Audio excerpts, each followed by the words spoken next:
Hey loves, it's Britt, and in this video I'm talking about Moon conjunct to Mercury in Synastry, and this is usually a pretty good conjunction to have in Synastry as far as compatibility and good communication and feeling understood by someone, even at like telepathic levels.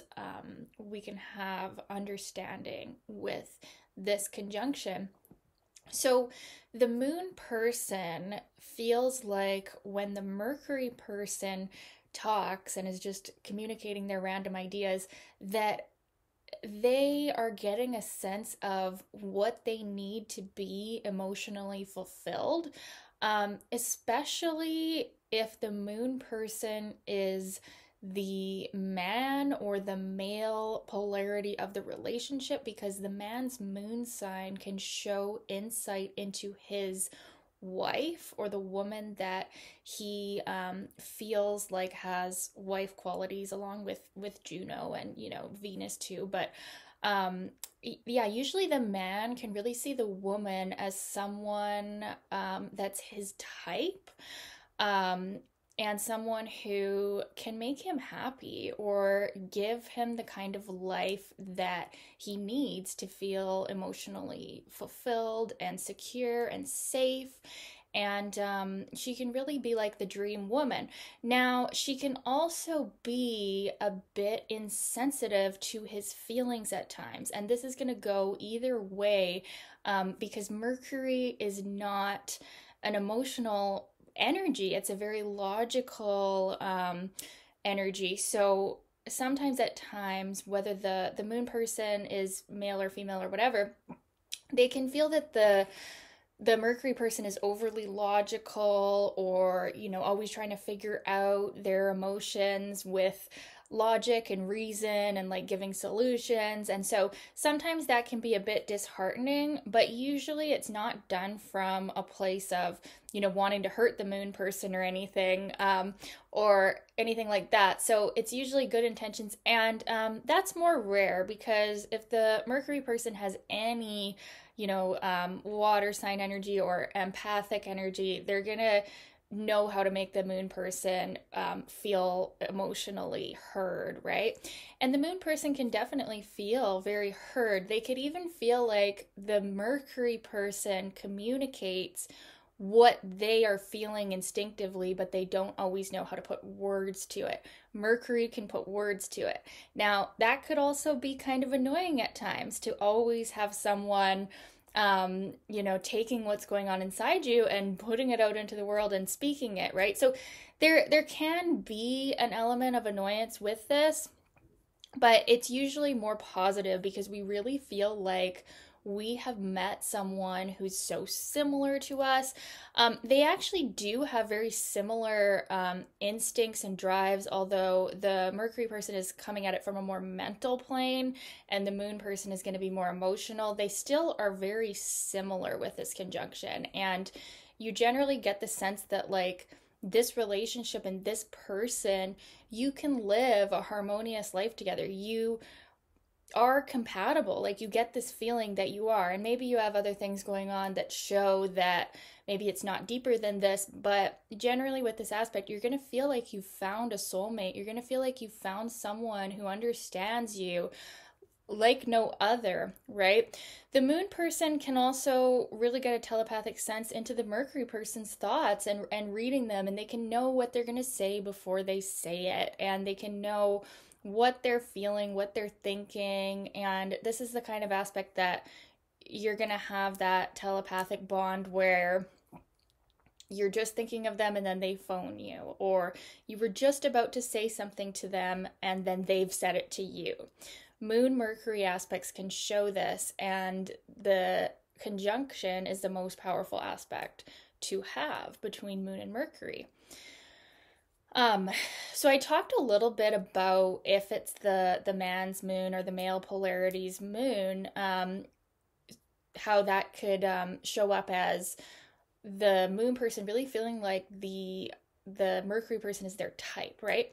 So what about if it's vice versa? So if the moon person is a woman, this is also a very good aspect. Or if they're the more feminine partner, this is also a very good aspect, because then the Mercury person is able to almost like give life to the inner world, the inner workings of the moon person. Like the Mercury person can bring out your deepest heart's desires and what your inner child needs to feel fulfilled. And so the moon person, if they're a female too, can feel really heard, like that, that complaint of woman that, like, he doesn't really listen to me. This conjunction, you would never hear someone saying that about their partner. I mean, unless they had really crazy, difficult stuff otherwise. But usually, there's a lot of understanding here. There's a lot of communication, and sometimes too much, actually. Moon Mercury aspects can create such a buzz. This is the kind of aspect that if you have it in your relationship or in a friendship where you end up talking and then you look at the clock and it's 3 a.m. and you've been talking for like 6 hours and you got to go to bed and you have just, yeah, incessant chatter. One of my books says you actually can just talk so much with this person that it's like, where did the time go? So on the positive side of that, this aspect can really show that time together just flies by and you can never get enough of it. And it also does bode well for living together. So when we have harmonious moon aspects, and I would consider this a harmonious aspect, although it could, the conjunction can be positive or negative, but between moon and Mercury, it's usually positive. It does show when we have harmonious moon aspects and harmonious moon aspects in the composite chart as well, that we can live together in the day-to-day and be compatible, be harmonious.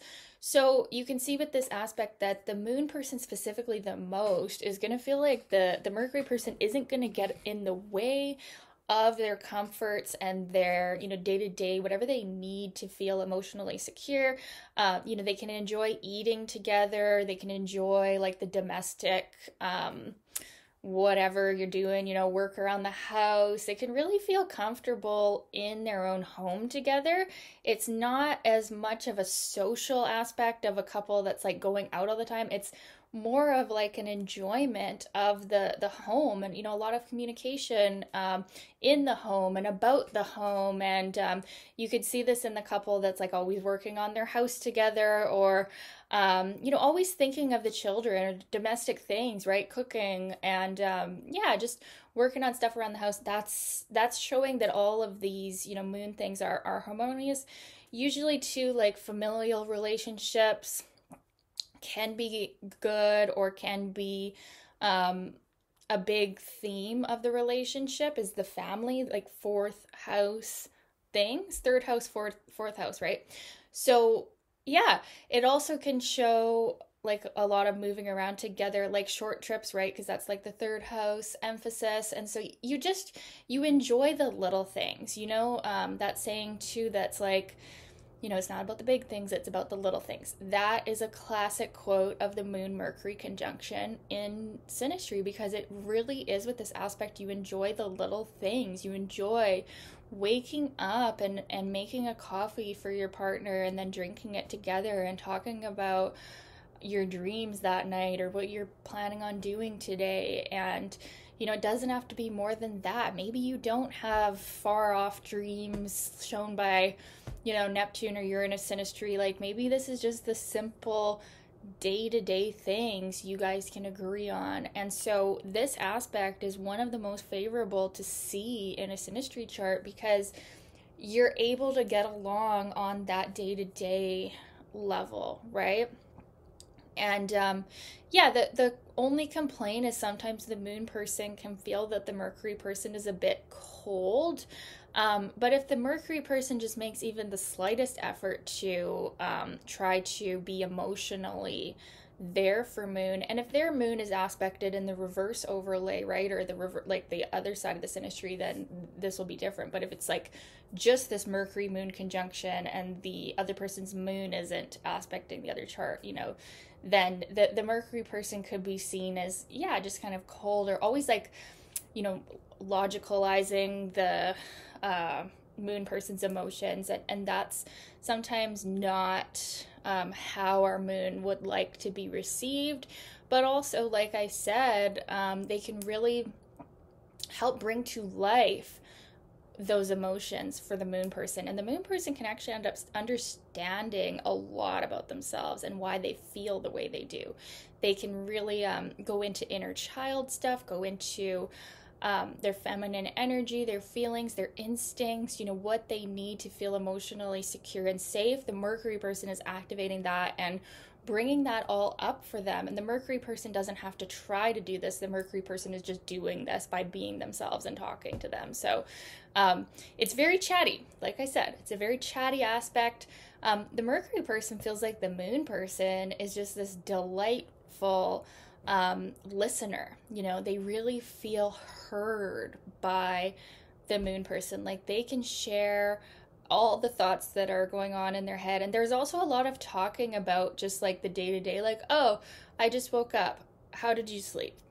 Oh, I'm just going for a lunch now. Want to come? Like there's just talking all day, every day. And so, the hardest thing about this contact is you're so, like if you were going to break up, you're so in each other's energy and in each other's day-to-day world that you would really miss that constant communication, because that's something you just don't have in every synastry, where you don't have this moon Mercury conjunction. It's just a constant flow of communication and emotional connection. And yeah, really a feeling like you've met your match. You've met someone who is similar enough that you can just be open and share. And yeah, there's a lot of pleasure in that. So it's a very underrated, very nice aspect to see in synastry. So I'd love to know your experience of this aspect. Was it like this? Was it not like this? Let me know in the comments, you guys. And thank you so much for watching. Keep your requests coming. We'll talk soon. Bye.